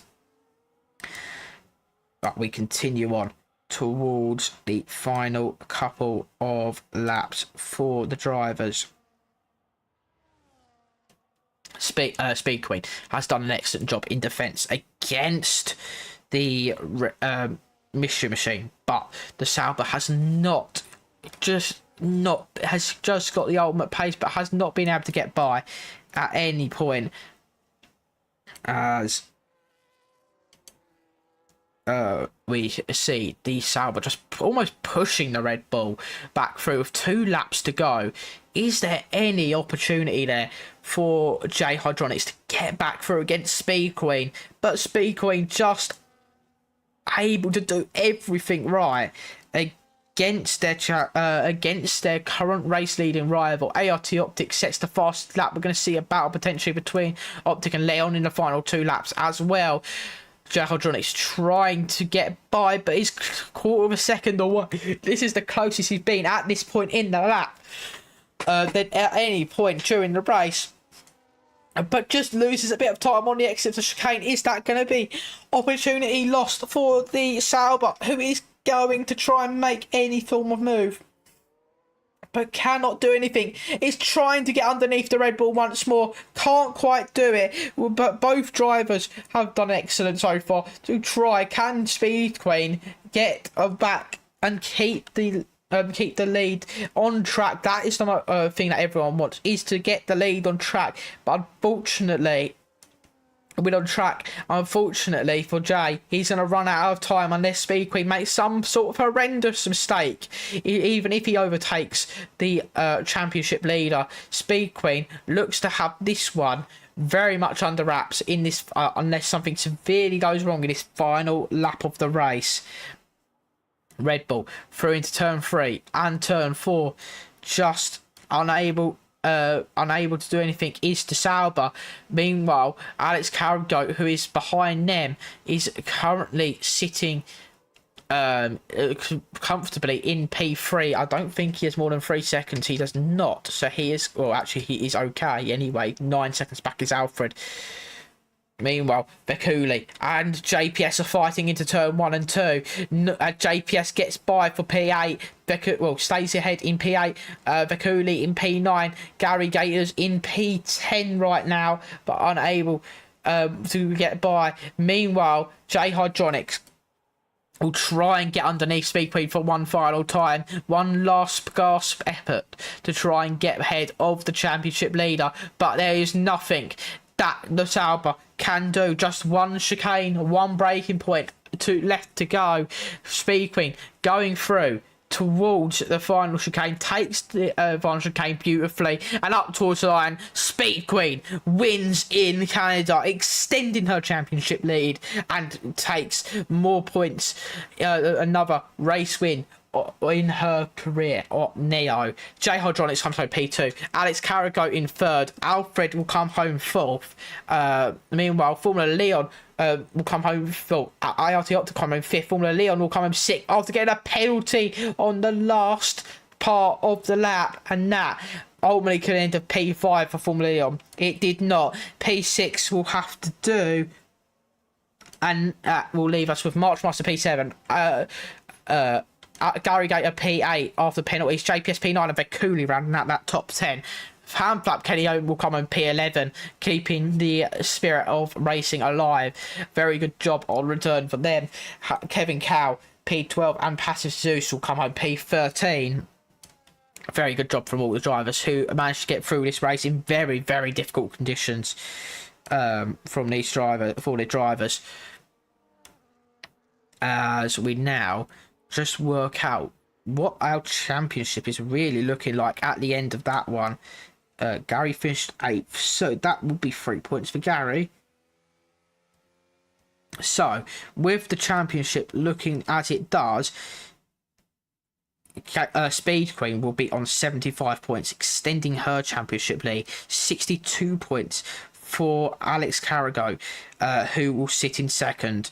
51 points for Formula Leon, who will stay in third place. Optic will sit in fourth with an extra couple of points closer to Formula Leon on 43, while Gary Gator will sit on 34 points in P5. I don't think, unless I don't think he will Alfred will not get by, but that is our top 3. Speed Queen will take victory ahead of J Hydronics, who takes second place and their first podium of the season. And then we have Alex Carrago rounding out the podium. Very good job from the drivers, as Speed Queen sits now 13 points clear of the standings. We are not going to get that any results screen, are we, today? As we just get black screens to please wait constantly. There we go, and then we get ditched immediately. So anyway, that is the race. We see if we can get some interviews done. I'll see. I don't think anyone will be worried about interviews. No, I don't know if the top 3. Are you doing interviews? Gary, of course I'm doing interviews, if you're asking. If you're listening, you can come and join me. If you jump in Sauber, I will come, and if you jump in your team, I'll jump in your team for VC. Yep. Yes, I will join Team VC. VC.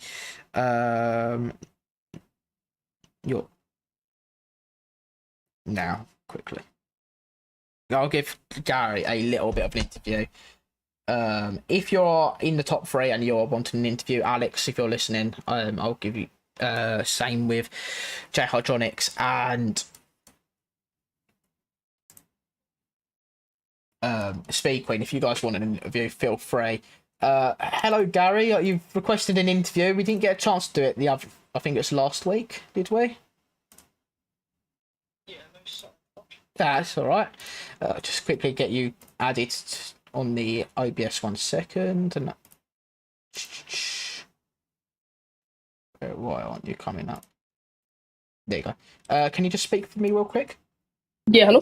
Yeah, hello. You're coming through now. Lovely. Well, congratulations. Well, on a P8 finish. Yeah, on a P8 finish after that comeback. After that, sorry, I'm so used to going through this. I'm on autopilot now. Sorry. Well, congratulations on pole. We'll start off with that. We'll start off positive, and we'll go through the rest. You did well. Well, yeah, you had a very confident pace, so we'll start off with that. How was the qualifying for you? Did you feel like you were going to take that, or was that quite a shock to you? That was a massive shock to me.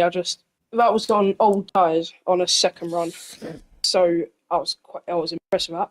I mediocre, like 500 stop going into the final chicane. I just sent it. Somehow didn't get track limits and improved by 2 tenths, which eventually got me pole. But yeah, that went downhill.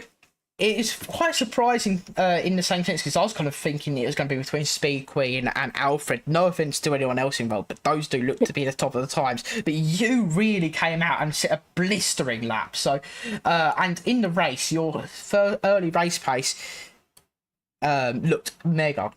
So can you just talk me through? Did you set up the car for the race, or was it? Is it just your pure pace at Canada is astonishing? Well, with Park Ferme off, I was able to change setups.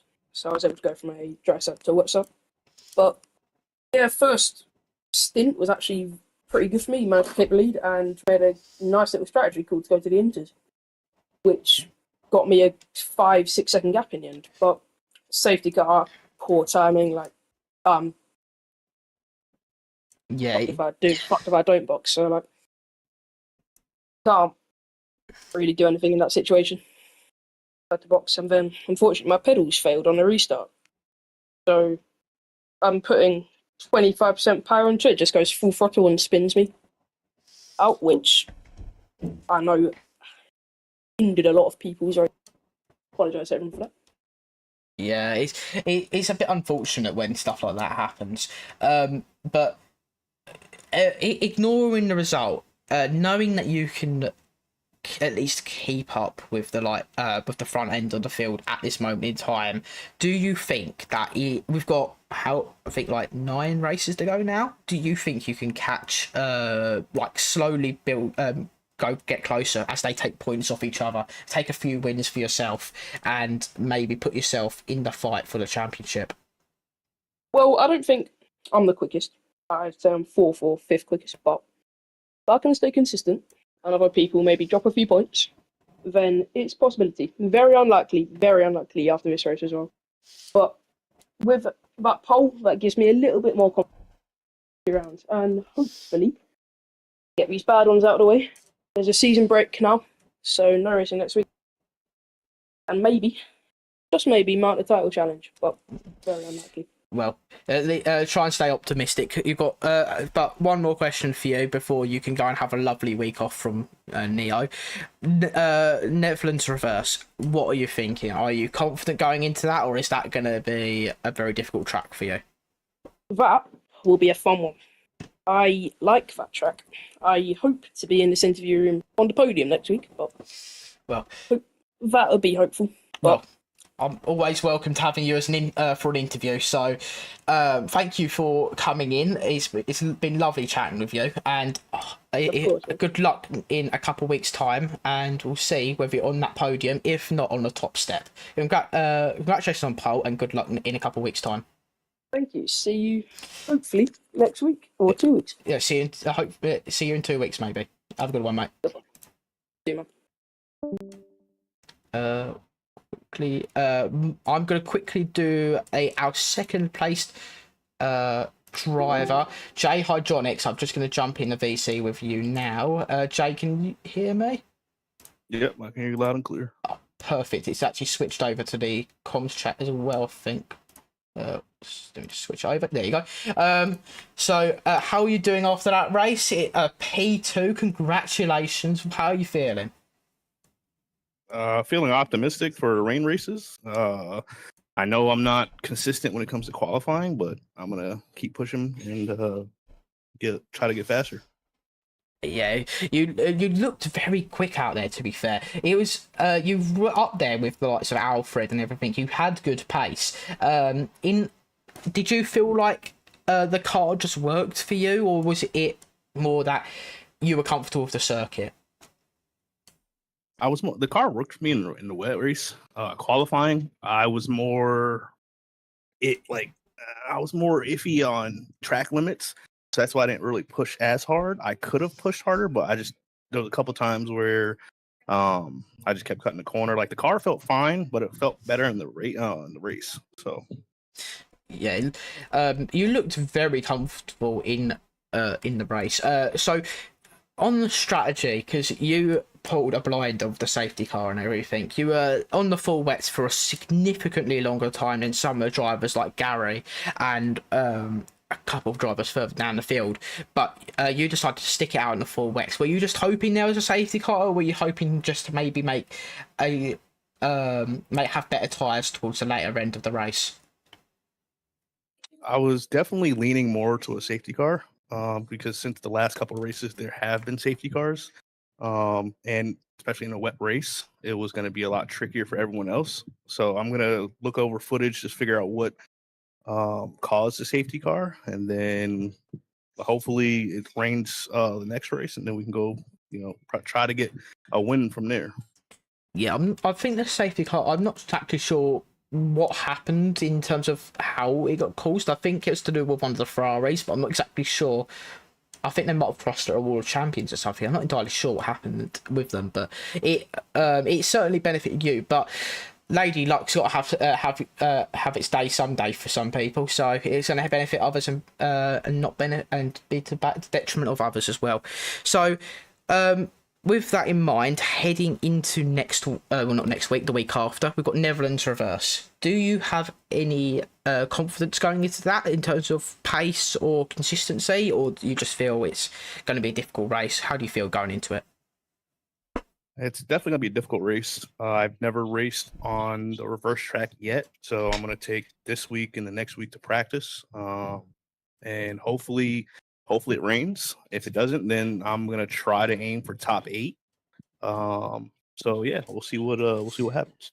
So I've just worked this out for you as well. You will be provisionally P6 in the standings now. You've been you've put yourself, I think this is your debut season, correct? Is it? Or you previously raced it? Debut season. No, it's my debut. Okay.